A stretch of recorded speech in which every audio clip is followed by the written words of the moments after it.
여러분을 역사의 이다로 초청하겠습니다. 저는 여러분들의 역사 선생님 신진호 선생님입니다. 네, 여러분 반갑습니다. 네, 오늘은요, 우리가 제9강입니다. 테마 8, 근대 문물의 수용과 문화 변화에 대해 배워볼 거고요. 우리가 지금 여태까지 해서 개항기에 정치사 했고요. 경제사 했어요? 경제사는 안 나왔죠. 사회사도 했어요. 이제 우리는 문화사를 할 차례다. 제가 이 문화를 오늘 하게 될 건데, 문화사에서의 핵심은요, 이거예요. 변화된 게 많습니다. 근대적인 게 많아지고요. 그렇다면 지금부터 그 내용에 대해 보도록 할게요. 제 핵심 34번입니다. 근대시설의 도입. 자, 정부가 개화 정책을 추진하면서요, 서양의 근대 문물, 과학기술 수용하고요. 유학생과 시찰단을 파견해서 외국인 기술자를 초빙해요. 그 대표적인 예시가 기기창입니다. 기기창은 신식 무기를 제조하는 곳인데, 서양식 병기 공장으로 이제 청나라의 영선사를 파견해서 그 기술자들과 함께 가서 관찰하고 그 기술자들이 세운 공장이에요. 이런 것처럼 뭐 방문국, 기기창, 전환국 등이 설립되었다. 자, 그 외에 통신, 우리 갑신정변은 그렇죠. 우정총국 개국 축하연회에서 발생하였죠. 바로 우정총국. 지금도 우정국? 네. 어쨌든 우정사업본부라고 해서 지금 그게 우체국이죠.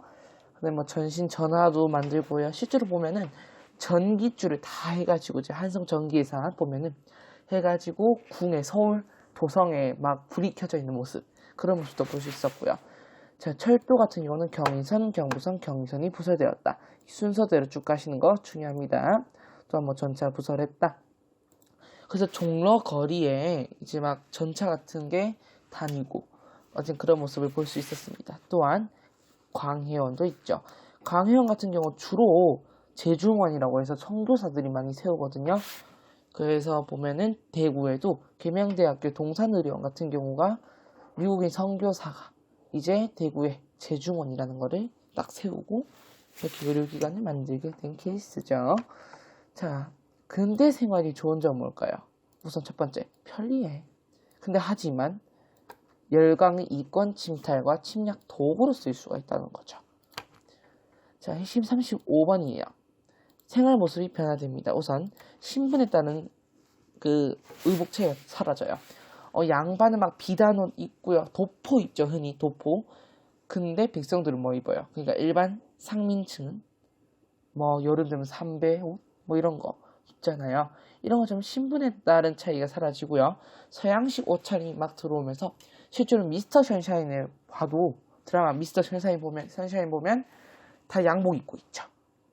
그런 거랑 같습니다. 또한 군인들이 서울식 제복을 착용하고 우리도 이제 한복에서 점차 개량 한복을 착용하기 시작한다. 또한 옛날에는 남자는 남자, 여자는 여자끼리 밥 먹고 그런 문화였는데 이제 겸상을 하기 시작했고 음식을 보급했다. 그래서 뭐 커피 이런 거 있잖아요. 뭐 예를 들어 고종이 커피를 좀 즐겨 마셨다 이런 사례도 좀 있긴 있습니다. 또한 또 그렇죠. 서울과 계양장에는 서양식 건물 그 대표적인 곳이 여러분들 덕수궁 석조전을 가보시면요. 진짜 누가 보면 르네상스식이 세워진 그런 건물인 줄 알아요. 그리고 일본식 목조주택이 익산 지역에 굉장히 많았습니다. 전라북도 익산이요. 그 외에도 독립문, 명동성당, 지금 명동성당 가장 유명하죠. 어쨌든 이런 건축물이 있고요. 자, 문제점은 뭘까? 그렇지, 전통적인 생활 양식과 가치관을 바꿔서 사회적 갈등을 초래한다. 그 예시로 이제 고종 황제 때 명성황후랑 이제 서양 사람들이 막 자기들이 하는 운동을 보여주겠다면서 배드민턴을 치고 있었어요. 테니스인지 배드민턴인지 기억이 안 나는데요. 지금 치고 있는데 이제 고종 황제로 명성황후가 이렇게 말하는 거죠. 특히 고종 황제가 아니 저 사람들은 어떻게 저렇게 땀을 뻘뻘 흘리면서 운동을 하느냐, 하인들을 시키지 하면서 그런 얘기도 있었다고 합니다. 자, 또한 근대의식이 성장하는데요. 갑신정변과 동학농민에서 요구했던 내용이 그렇죠. 가보개혁으로 실행됩니다. 뭐 신분제 과거제 폐지, 그다음 뭐 과부 재원 호용, 악습을 폐지했다 뭐 이런 내용. 그 외에도 사회의식이요, 독립협회나 애국계몽운동, 애국계몽단체 세 단체 뭐예요? 보안회, 헌정연구회, 대한자강회 있죠. 그러면서 근대적 민권의식이 확산되었다. 자, 그럼 이제 교육이 또 어떻게 확대되는지 보도록 하겠습니다. 자, 첫 번째, 사립학교입니다. 근대 학문 교육이고 최초입니다. 최초의 근대 학교다. 최초의 근대 교육을 한 곳이다라는 게 중요하고요. 그 다음에 이제 유경공원은 관리입니다. 역시나 이건 어떻게 하냐? 원산학사에 의의는 최초의 근대 교육을 한 기관이다. 유경공원은 최초의 관리 교육기관이다라는 게 중요하고 그 외에도 배재학당, 이화학당, 여러분들 아시죠? 이화여대, 이화여고 그 사건이 꽤 불거졌던 학교잖아요. 이런 다 개신교 선교사들이 설립한 학교들이에요. 그래서 근대 교육을 통해 사회의식을 정립했다. 또한 고종 황제가 교육 입국조서를 발표해서 소학교, 사범학교, 외국어학교 등 많은 관립학교를 설립하였다. 실제로 거기에 한성사범학교도 이제 생겨서 교사들을 교육하고 했습니다. 자, 그 다음 언론입니다. 자, 우리나라 최초의 신문이에요. 한성순보입니다. 열흘 순자를 써서요. 열흘에 한 번씩 나가는 신문이에요. 역시나 정부의 개화 정책을 홍보했다. 그 다음에 독립협회에서 서재필이 발간한 독립신문, 그 다음에 제국신문 있죠. 이렇게 돼 있다. 그 다음에 또한 황성신문, 뭐 국한문, 혼용제 이런 거 모르셔도요. 이것만 아시면 돼요. 양반 유생층 대상이었다. 요거 시리아 방송대국을 게재했다. 또한 대한매일신문, 저번에 국제보상운동하면서 한번 설명드렸죠. 배대, 그 다음에 항일기사를 게재했으나 큰 탄압은 없었다. 그리고 국제보상운동을 홍보하였다. 이 정도. 자, 그다음 39번 국학운동 가겠습니다. 이거 다 몰라야 돼. 우리말 연구 가보자. 우리 영화책 나온 거 있죠. 말모이. 이 말모이라는 게 주시경이라는 사람이 우리말 연구, 그러니까 우리말 지키기 위해서 만든 단체 이름입니다. 말모이가요. 그러면서 정부가 국문연구소를 설립하였다. 실제로 거기에 역할을 한 게 주시경과 지석영이라는 사람이 되겠다.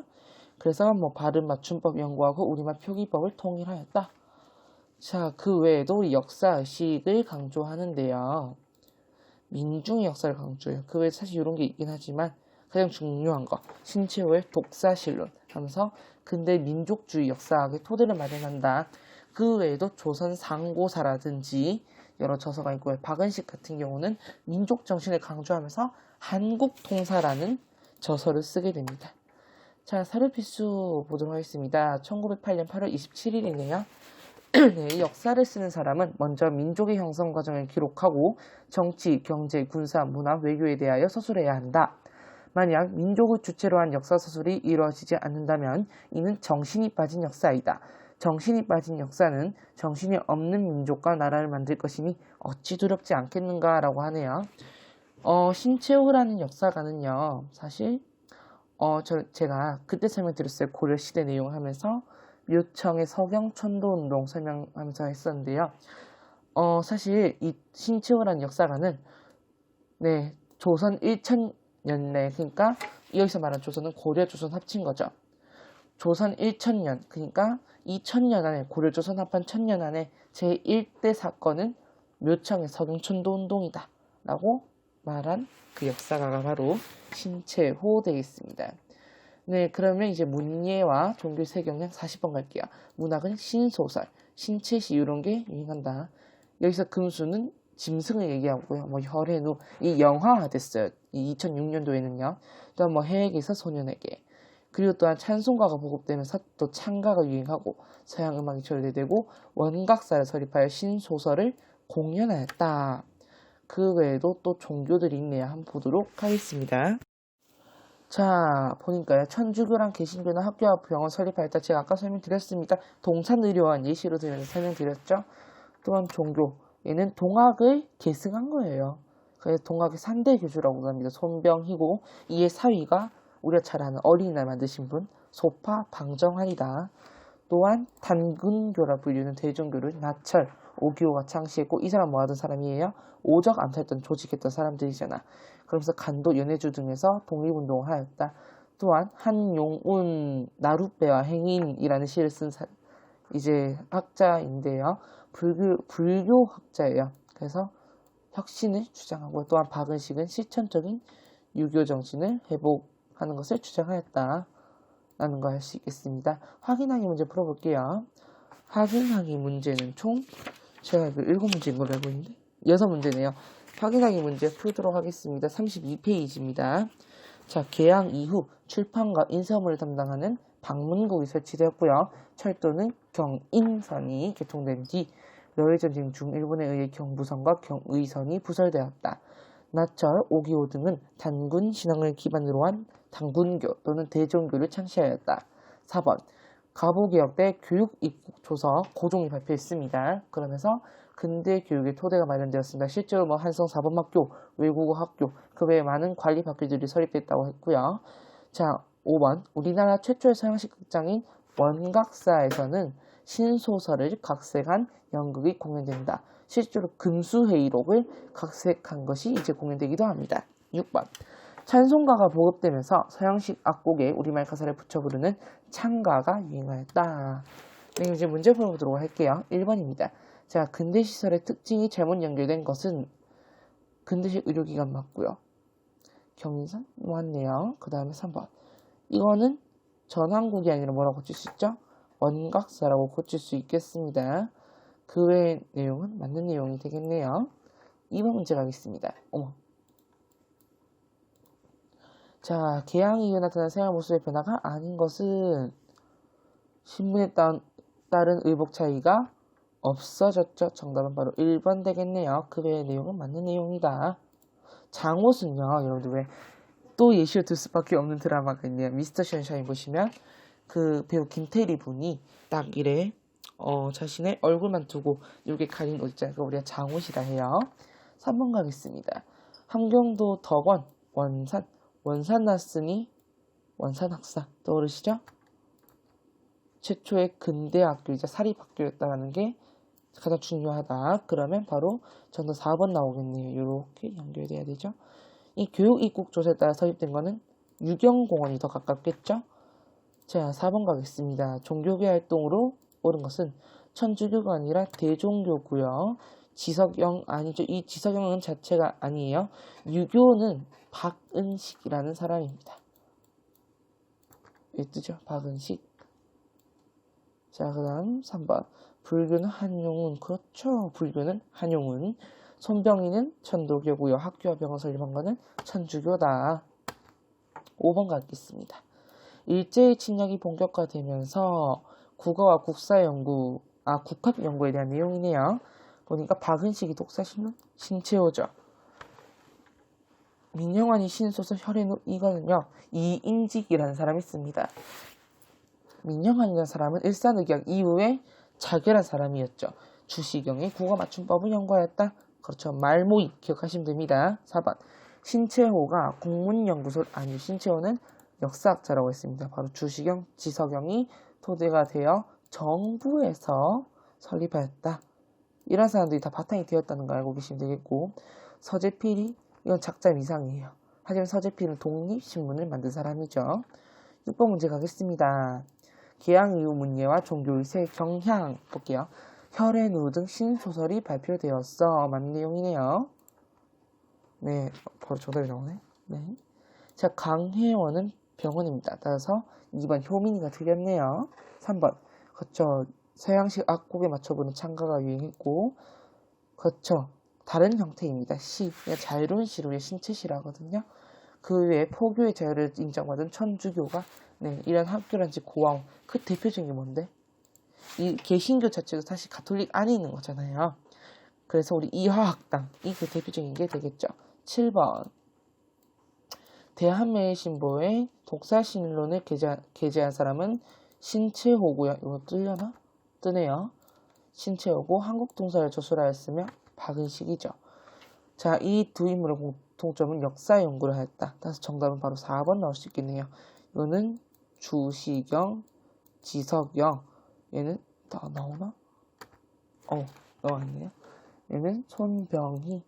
이 사람에 대해서는 잘 모르고 아직 의병분들 뭐 최익현이라든지 뭐 신돌석 될 수 있겠고요. 이렇게 해서 네, 우리 9강의 내용은 모두 끝내보았습니다. 네, 여러분 문제가 꽤 많았어요. 우리 문제를 지금 우리 몇 문제 풀었냐면 거의 7문제 풀었거든요. 근데 우리 다음 시간하고 다다음 시간에 거쳐서 배우는 내용은 이제 일제강점기 1910년대입니다. 내용이 많아요. 역시나 그래서 테마 구도 2시간에 걸쳐서 진행하니까 여러분들 꾸준히 수강해 주시고 그럼 우리는 다음 시간에 만나 뵐게요. 탑이 무너지고 나면 폐허가 돼버릴까봐 펜스를 두르고 유적지로 두면 어떨까. 일어나지도 않은 일을 상상하며 이 음새를 붙들고 있는 나를 너는 전처럼 바라보지 않아. 우리 사랑을 피사의 사탑이라 생각지 않잖아. 이 게임의 끝을 준비하게 해줘. 쓰러질 땐 아무도 없게 구경거리 되지 않게.